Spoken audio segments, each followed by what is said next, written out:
15,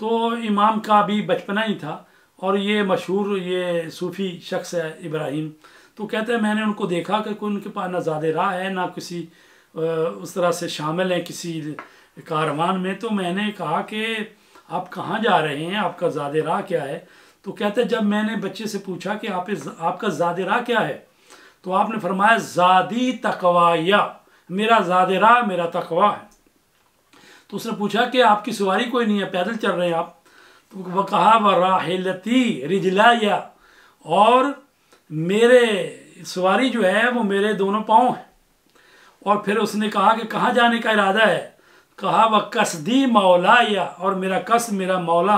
اللہ تبارک تعالیٰ ہے. تو عزیزان اکرامی یہ وہ ہستیاں ہیں جو پیدل حج کرتے تھے. اکثر حج جو ہے جیسے امام حسن اور امام حسین نے 25 حج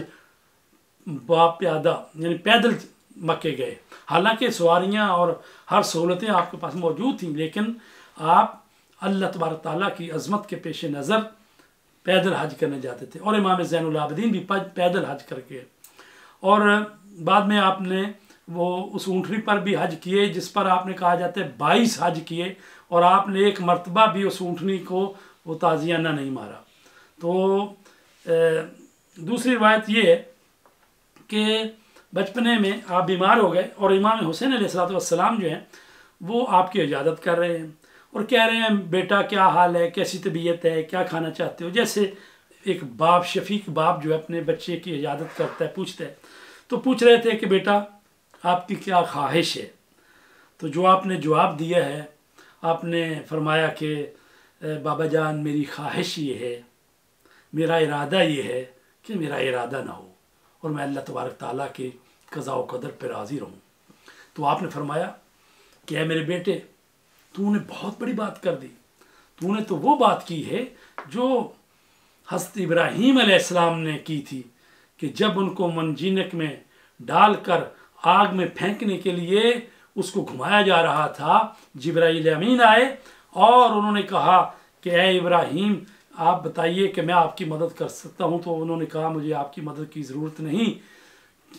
اور میرا پروردگار مجھے دیکھ رہا ہے، اگر وہ مجھے بچانا چاہے گا تو بچا لے، اور اگر بچانا نہیں چاہتا تو میں اس کی رضا پر راضی ہوں، میں اس کی قضاء و قدر پر راضی ہوں. تو امام حسین علیہ السلام فرمایا اے میرے بیٹے، تو نے تو وہی بات کی جو حضرت ابراہیم نے بات کی تھی. تو عزیزان گرامی یہ وہ ہستیاں ہیں جو ان کا بچپنا بھی جو ہے وہ ایسا ہی ہے. چونکہ ہمارے مکتب کے مطابق امام ہوتا ہے ولو کان صبیہ، اگرچہ وہ بچہ بھی ہو لیکن وہ امام ہی ہوتا ہے. تو عزیزان گرامی حضرت امام زین العابدین علیہ السلام امام زین العابدین کی جو ہے امامت وہ 35 سال ہے، اور کربلا میں سے آنے کے بعد ظاہر ہے وہ اسیری کے ایام اور وہ قید و بند گزار کر جب آپ آئے ہیں مدینے میں، تو پھر آپ نے اپنا جو عہدہ امامت اس کے حوالے سے تبلیغ جو ہے اور شروع کی ہے. تو میں عرض کروں کہ چونکہ امام کے زمانے میں بڑی سختی تھی اور بڑے دور ایسا تھا